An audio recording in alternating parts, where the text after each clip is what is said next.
Morelia, 1977. El calor sofocante del verano michoacano se adhería a la piel como una mortaja, y el hedor dulce y nauseabundo que emanaba de la Barranca del Diablo se hacía más intenso con cada ráfaga de viento. Era la mañana del 17 de agosto, y la policía judicial, bajo el mando del comandante Ramiro Sánchez, se enfrentaba a una escena que desafiaba toda lógica y moralidad. No era la primera vez que encontraban restos humanos en esa zona desolada, pero lo que yacía dentro de aquel pozo abandonado prometía eclipsar cualquier atrocidad previa. El pozo, de unos 8 metros de profundidad, había sido usado durante décadas por los lugareños para deshacerse de escombros y animales muertos, un vertedero improvisado que ahora guardaba un secreto mucho más oscuro. Los agentes, con sus uniformes, empapados de sudor y el rostro cubierto con pañuelos para mitigar el olor, trabajaban con una lentitud casi ritual. Un forense joven, el doctor Ernesto Robles, apenas con un par de años de experiencia, vomitó detrás de unos arbustos al ver el primer bulto emerger del fango. No era un esqueleto completo, ni un cuerpo reconocible. Eran fragmentos, huesos roídos, algunos con marcas de corte que no podían atribuirse a ningún depredador animal conocido en la región. El comandante Sánchez, un hombre curtido por más de 30 años de servicio en las calles de Morelia, observaba con su expresión habitual de piedra, pero incluso en sus ojos se podía percibir una sombra de inquietud. La Barranca del Diablo era conocida por sus leyendas, sus desapariciones, sus tragedias silenciadas. Pero esto era diferente. Las primeras impresiones sugerían un ritual macabro, una depravación que superaba el entendimiento humano. Lo que no sabían es que esa mañana de agosto era apenas el primer capítulo de una historia que se negaba a ser contada, una verdad que había sido cocinada a fuego lento en las entrañas de Michoacán. Antes de seguir, si usted está escuchando esta historia, me gustaría que me dijera en los comentarios desde qué lugar de México o del mundo nos escucha, y si aún no lo ha hecho, suscríbase al canal para que no se pierda los próximos casos. El comandante Ramiro Sánchez era una figura imponente, un roble de 55 años con un rostro surcado por las batallas del tiempo y la calle. Sus ojos pequeños y penetrantes, siempre alertas, habían visto lo peor de la condición humana, desde pequeños robos hasta crímenes pasionales que desangraban familias enteras. Nacido y criado en Pátzcuaro, Michoacán, había ingresado a la policía judicial a principios de los años 50, escalando posiciones con una mezcla de instinto, perseverancia y una honradez que, en aquellos tiempos, era casi una rareza. Su especialidad eran los casos de homicidio, aquellos donde la sangre hablaba y los motivos se escondían en las sombras de la psique humana. Había resuelto más de un centenar de expedientes, y su reputación era la de un hombre que no se rendía, que perseguía la verdad hasta las últimas consecuencias, sin importar los nombres o influencias involucradas. Fue su compromiso inquebrantable lo que lo llevó a estar al frente de la investigación del pozo de la Barranca del Diablo. La orden llegó directamente del procurador del Estado, quien, a pesar de la presión política y el deseo de minimizar el incidente, sabía que Sánchez era el único capaz de manejar algo tan delicado. El comandante había recibido la llamada a las 4 de la madrugada, un sargento tembloroso informándole del hallazgo. A primera hora ya estaba en el lugar, inspeccionando el área con su mirada metódica, notando cada detalle. La maleza aplastada que indicaba un camino frecuente, las huellas de mina naciendo sepan, neumáticos pesados y, sobre todo, el persistente olor que se negaba a disiparse con la brisa matutina. La primera visita al lugar fue un golpe bajo incluso para él. Observó cómo los peritos extraían con pinzas y cubetas los restos, separándolos con cuidado, intentando armar un rompecabezas macabro que parecía carecer de piezas clave. Las entrevistas iniciales con los lugareños eran evasivas, llenas de supersticiones y miedos ancestrales sobre la barranca. Nadie quería hablar. Nadie había visto nada. como si una fuerza invisible los hubiera cegado a todos. Las primeras extrañezas no tardaron en aparecer. El doctor Robles, a pesar de su inexperiencia, era meticuloso. En el anfiteatro, la mesa de autopsias se convirtió en un altar profano donde los fragmentos revelaban una historia de horror. No eran los restos de una sola persona, sino de al menos 3 individuos distintos, según las primeras estimaciones del forense. Una mujer joven, de no más de 25 años, un hombre de mediana edad y un niño, quizá de unos 7 u 8 años.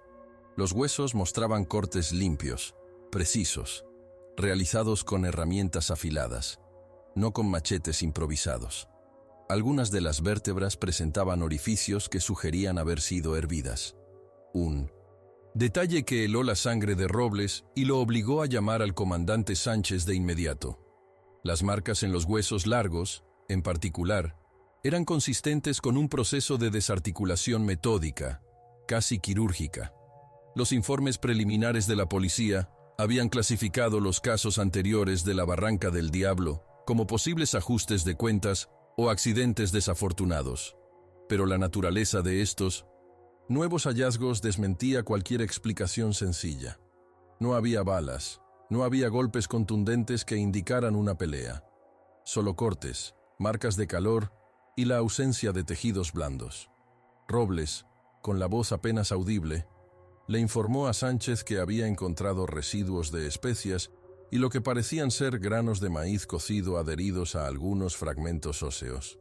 La idea era tan descabellada, tan repulsiva, que el comandante inicialmente la descartó como una fantasía producto del estrés del joven forense.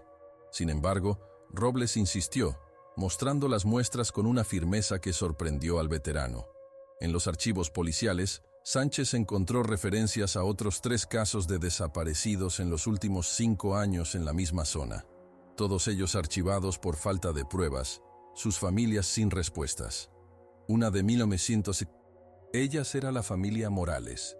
El padre, Roberto, un jornalero, su esposa, Elena, y su hija pequeña, Sofía.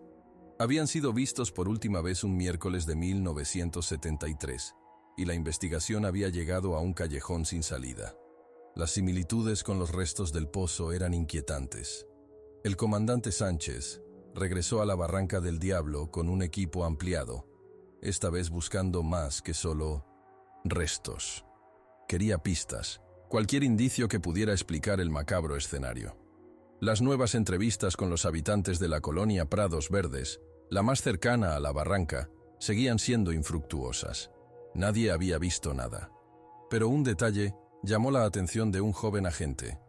La familia de los hermanos Rojas, dueños de un pequeño matadero clandestino en las afueras, era conocida por sus fiestas, ruidosas y sus peculiaridades. Los Rojas eran una estirpe antigua en la región, gente que se movía en los límites de la ley, con rumores de tratos turbios y una fortuna amasada de forma inexplicable. Sus fiestas, que se celebraban cada pocos meses, eran famosas por la carne que servían, de un sabor inusual, según los pocos vecinos que se atrevían a acercarse. Sánchez decidió investigar a los Rojas. Sus archivos eran escasos, apenas un par de detenciones por alteración del orden público en los años 60, pero había un patrón de denuncias por ruido excesivo, siempre los mismos días. Coincidían con las desapariciones de la familia Morales y otros 2 individuos sin parentesco. El comandante consultó al doctor Alfredo Guzmán, un antropólogo forense de la Universidad Michoacana de San Nicolás de Hidalgo, un hombre de unos 60 años, canoso y con una mirada de sabiduría y escepticismo. Guzmán examinó los restos del pozo y los informes de Robles. Su rostro, inicialmente impasible, se contrajo en una mueca de disgusto al revisar los detalles. «Comandante», dijo con voz grave, «estas marcas son de una precisión inaudita, y lo de los residuos es muy particular». El antropólogo le mostró a Sánchez un antiguo estudio de casos de antropofagia, ritual en culturas precolombinas, donde se describían técnicas de cocción y desarticulación similares. La idea era repulsiva, impensable en el México moderno, pero las pruebas se acumulaban. Era un patrón que venía sucediendo desde hacía mucho tiempo, con una frialdad y una crueldad que no tenían parangón. Y esto, comandante, era solo la punta del iceberg. Las revelaciones del Dr. Guzmán sumergieron a Sánchez en 1960, un abismo de incredulidad y horror. La antropofagia, una palabra que parecía sacada de libros de historia remotos o de fábulas de tribus lejanas, ahora resonaba en el aséptico ambiente del laboratorio forense de Morelia. El comandante, un hombre de ciencia y lógica, se resistía a aceptar una explicación tan primitiva y atroz. Sin embargo, los hechos eran tozudos y las pruebas que el doctor Robles había acumulado eran cada vez más difíciles de refutar. Los análisis microscópicos de los fragmentos óseos revelaron no solo restos de maíz y especias, sino también trazas de tejidos musculares humanos que habían sido sometidos a altas temperaturas. Había también indicios de otros ingredientes, como chiles secos y ajo, elementos comunes en la gastronomía local, pero que en este contexto adquirían una connotación diabólica. La mezcla de estos componentes sugería una preparación culinaria específica, casi ritualista, que el comandante se negaba a nombrar en voz alta. El doctor Robles, a pesar de su juventud, demostraba una templanza sorprendente. Con una lupa en mano, le señaló a Sánchez las microfracturas en las superficies de los huesos, consistentes con el proceso de ebullición prolongada. «Comandante», explicó Robles con voz pausada, «el calor intenso altera la estructura ósea, la vuelve más frágil, y estas marcas de corte no son de un animal carroñero, ni de una sierra de carnicero común. Parecen haber sido hechas con un cuchillo muy afilado, con una técnica que busca separar las articulaciones de forma limpia, casi como si se estuviera despiezando un animal para consumo». La frialdad con la que el joven forense presentaba sus hallazgos era perturbadora, como si la atrocidad de los hechos lo hubiera inmunizado al horror.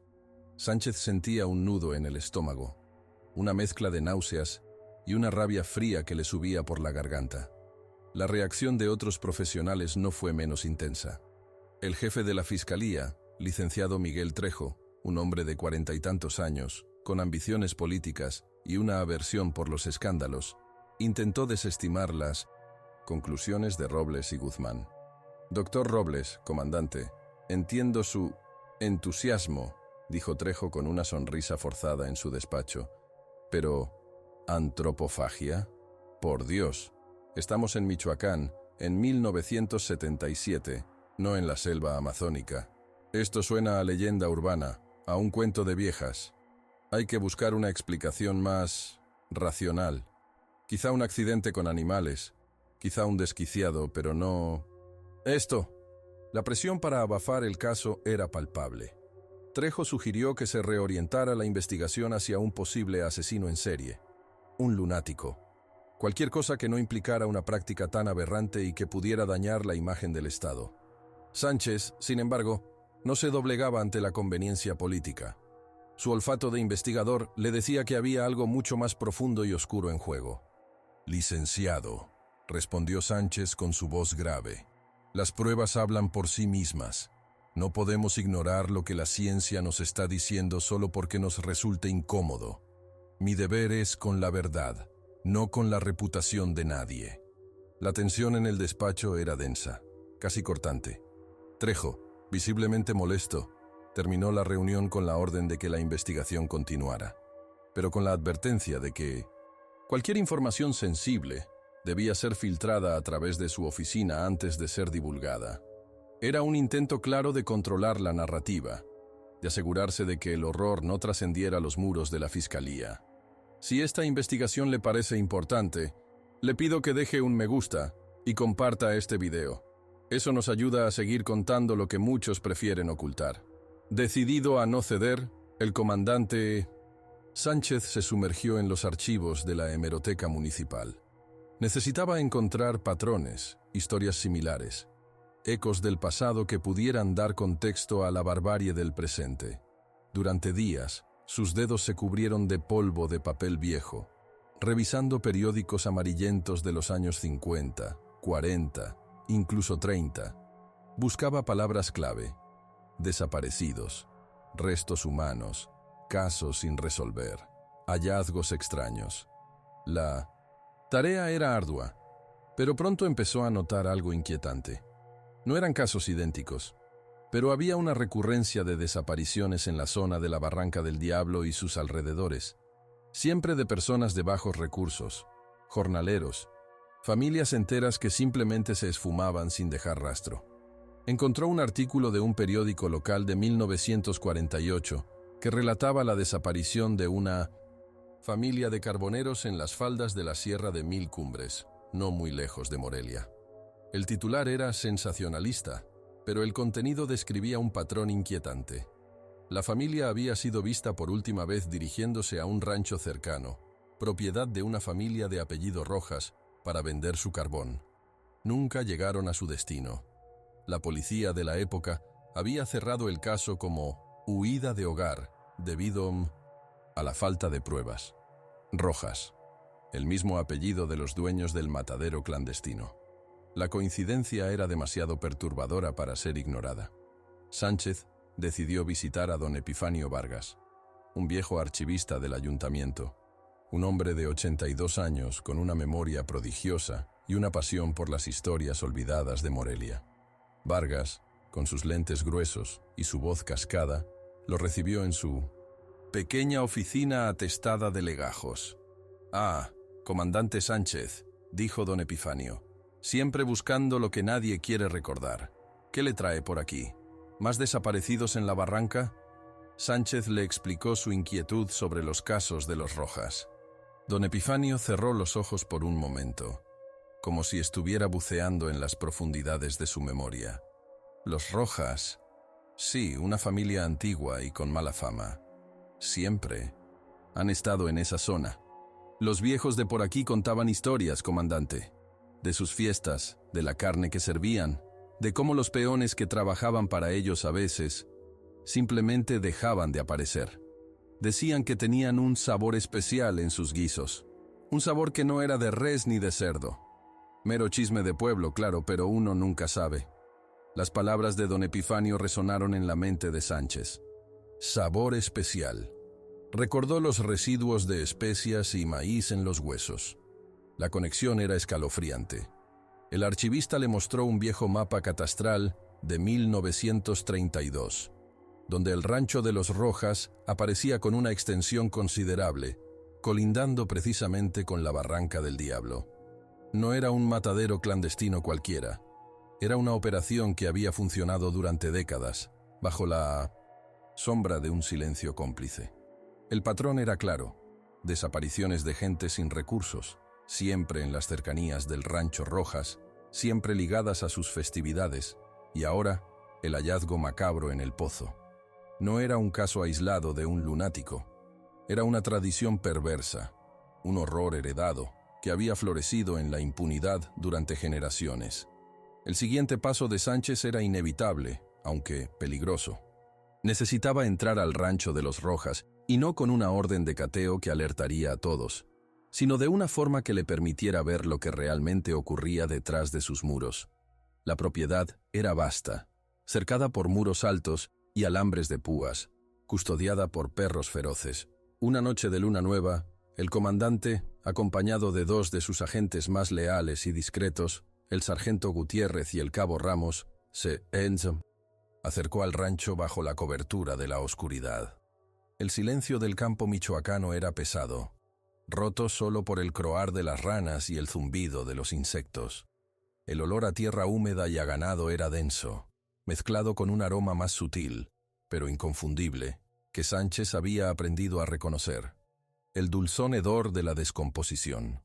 Lograron flanquear la cerca trasera, donde la vegetación era más densa. El rancho parecía desierto, las luces apagadas, pero un débil resplandor emanaba de un edificio apartado, una especie de almacén o cobertizo. Con cautela, se acercaron a la estructura. La puerta estaba cerrada con un candado oxidado. Gutiérrez, un hombre corpulento y experimentado en abrir cerraduras, trabajó en silencio. El chirrido del metal al ceder el candado fue un sonido ensordecedor en la quietud de la noche. Al entrar, El aire se volvió pesado, espeso, cargado con un olor metálico y pútrido, más allá de cualquier matadero que Sánchez hubiera conocido. La oscuridad era casi total, apenas mitigada por la luz de las linternas de mano que los agentes llevaban. Lo que encontraron en el interior era una visión del infierno. El lugar no era un simple almacén. Era una especie de carnicería improvisada, pero con un propósito mucho más siniestro. Colgando de ganchos de metal había restos de animales, pero entre ellos, y esto fue lo que hizo que el sargento Gutiérrez vomitara en el suelo, había fragmentos óseos que no correspondían a ninguna especie animal conocida. Una mesa de acero inoxidable, manchada de sangre seca, sostenía una serie de cuchillos y sierras de diferentes tamaños, algunos aún con residuos de tejido. En un rincón, apilados, de forma desordenada, había viejos libros de contabilidad, y en una estantería, frascos de vidrio con especias exóticas y hierbas. Pero el verdadero horror se reveló al fondo del cobertizo. Una puerta de madera, casi camuflada, conducía a un sótano. Al abrir la puerta, un hedor indescriptible, una mezcla de humedad, putrefacción y algo dulzón y especiado, golpeó sus sentidos con una fuerza brutal. La luz de sus linternas reveló un espacio subterráneo, húmedo y claustrofóbico. Las paredes de piedra estaban cubiertas de moho, y en el centro, lo que parecía ser una enorme olla de metal, de esas que se usan para cocer grandes cantidades de comida, descansaba sobre un rudimentario fogón de leña. La olla estaba vacía, pero las paredes interiores mostraban restos secos de lo que una vez había sido un guiso espeso, rojizo, con pintos, granos de maíz y pequeños fragmentos que, con un escalofrío que le recorrió la espalda, Sánchez reconoció como huesos humanos. Al lado de la olla, en una mesa auxiliar, había una pila de platos sucios y cubiertos, como si la última comida acabara de terminar. En una de las paredes, grabados toscamente con un objeto punzante, se veían nombres y fechas. Eran los nombres de las víctimas desaparecidas, incluyendo a la familia Morales y los otros individuos que Sánchez había investigado. Debajo de cada nombre, una cruz. La olla, los nombres, los restos, todo encajaba en un patrón que superaba la depravación humana. No era un asesino en serie, era una familia, los Rojas, que habían convertido la antropofagia en una tradición macabra, una celebración aberrante. El horror no era una anomalía, era una costumbre arraigada. El comandante Sánchez sintió cómo el aire se le escapaba de los pulmones. La revelación, cruda y visceral, lo golpeó con la fuerza de un martillo. No eran solo los restos óseos, ni los utensilios manchados, ni el hedor infame que impregnaba cada rincón de aquel sótano. Era la fría y calculada sistematización del horror, grabada en la pared con cada nombre tachado, cada cruz que representaba una vida devorada. Los Rojas no eran simples criminales, eran custodios de una depravación ancestral, una herencia de canibalismo que se había mantenido oculta, generación tras generación, bajo la fachada de un rancho ganadero. La olla, el fogón, los platos sucios, todo hablaba de banquetes macabros, de celebraciones donde la carne humana era el plato principal. El sargento Gutiérrez, aún pálido por el vómito, se recuperó lo suficiente para encender una lámpara de queroseno que encontró en un estante. La luz amarillenta reveló más detalles espeluznantes. En un rincón, una jaula de metal, grande, de esas que se usan para transportar animales, pero que ahora contenía una manta sucia y lo que parecían ser cadenas oxidadas. La implicación era clara y devastadora. Las víctimas no solo eran asesinadas, eran retenidas, quizá alimentadas, antes de ser sacrificadas y cocinadas. El cabo Ramos, el más joven de los tres, se persignó con mano temblorosa, sus ojos fijos en los nombres grabados en la pared. «Comandante», susurró, «esto es el infierno en la tierra». Sánchez, con un control férreo sobre sus emociones, comenzó a documentar todo. Sacó su cámara analógica, una vieja Polaroid, y empezó a tomar fotografías de cada detalle. La olla, los cuchillos, la jaula, los nombres. Cada clic del obturador era un testimonio mudo de la barbarie. Sabía que la fiscalía intentaría minimizar esto, que el licenciado Trejo buscaría cualquier excusa para evitar el escándalo. Pero las pruebas eran irrefutables, y esta vez no permitiría que la verdad fuera enterrada. La indignación y el horror se mezclaban en su interior con una determinación férrea. Había jurado proteger a los ciudadanos de Michoacán, y este era el momento de cumplir ese juramento, sin importar las consecuencias. La noche se extendió en un laberinto de horrores. Los agentes recolectaron muestras de tejido, fragmentos óseos, los utensilios. Cada objeto era envuelto cuidadosamente, etiquetado. El olor de la muerte y la putrefacción se aferraba a su ropa, a su piel, una marca indeleble de lo que habían presenciado. Al amanecer, cuando los primeros rayos del sol pintaban el cielo de Morelia con tonos anaranjados, el rancho de los Rojas fue rodeado por un contingente de la policía judicial. La operación fue rápida y decisiva. Los miembros de la familia Rojas, un total de 8 adultos y 4 menores, fueron detenidos sin oponer resistencia, con una frialdad perturbadora, como si la presencia de la autoridad fuera un inconveniente menor en su rutina macabra. La casa principal de los Rojas, una construcción antigua de adobe y teja, fue cateada. En su interior, la policía encontró más evidencias de sus prácticas aberrantes. Libros de cocina con recetas inusuales, que detallaban la preparación de guisos con carne especial, y una serie de fotografías antiguas, descoloridas, donde aparecían miembros de la familia Rojas celebrando festividades alrededor de 1900. Una gran olla, con sonrisas en sus rostros, ajenos a la atrocidad que representaban sus banquetes.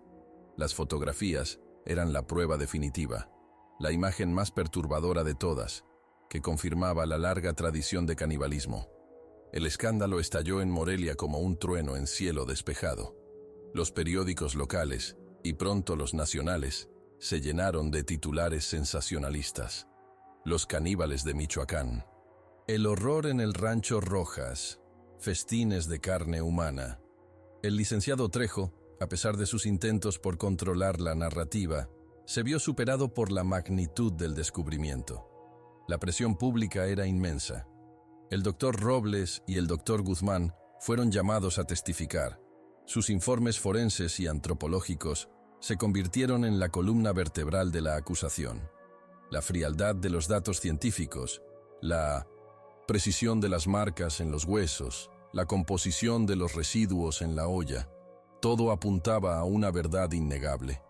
El juicio fue un circo mediático. La defensa intentó argumentar locura, una enfermedad mental hereditaria, pero la frialdad y la premeditación de los crímenes, la organización sistemática de las desapariciones y la preparación de los cuerpos desbarataron cualquier intento de exculpación. Los testimonios de los pocos vecinos que se atrevieron a hablar, de los que habían probado la carne especial en las fiestas de los Rojas, añadieron una capa de horror a la ya grotesca historia. Hablaron de un sabor extraño, dulzón, que atribuían a especias exóticas o a un tipo de carne de monte desconocida. La verdad era mucho más siniestra. Los Rojas fueron condenados.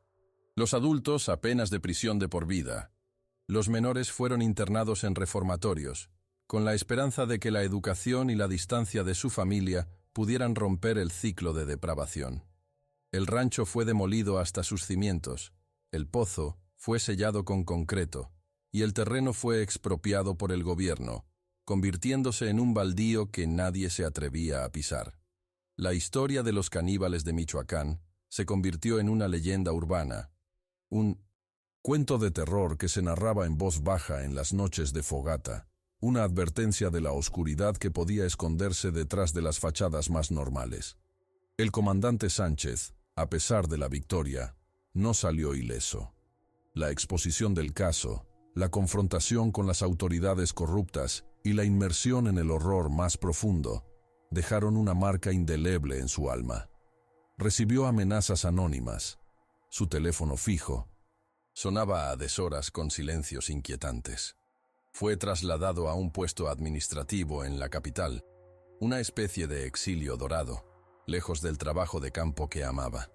Se retiró unos años después, un hombre cansado, con la mirada de quien ha visto demasiado. Se dedicó a la jardinería, buscando paz en la tierra, pero los fantasmas del Rancho Rojas lo acompañarían hasta el fin de sus días. Años después, en 1987, el terreno donde se alzaba el Rancho Rojas fue adquirido por una empresa constructora. Se planeó edificar un conjunto habitacional, un nuevo fraccionamiento para las familias de Morelia. Durante las excavaciones para los cimientos, los trabajadores encontraron extraños objetos enterrados, amuletos precolombinos, huesos de animales dispuestos en círculos, y lo más inquietante, pequeños fragmentos óseos humanos, a pesar de que el pozo había sido sellado. Los rumores de la mala suerte del terreno se extendieron rápidamente y la construcción fue paralizada. El lugar, una vez más, quedó abandonado, un recordatorio silencioso de lo que había ocurrido allí. Y si usted llegó hasta aquí, es porque estas historias le importan. Suscríbase, deje su comentario y dígame, ¿cree que algo así sigue ocurriendo hoy, en silencio? Hoy, el piso en 200 terreno sigue siendo un baldío, cercado por una valla oxidada, con un cartel descolorido que anuncia la venta, pero nadie se atreve a comprarlo. Los viejos de Morelia dicen que en las noches de luna nueva, cuando el viento sopla desde la barranca del Diablo, se puede escuchar el lejano sonido de un fogón crepitando y el murmullo de voces celebrando, como si el horror de los Rojas nunca hubiera abandonado ese lugar.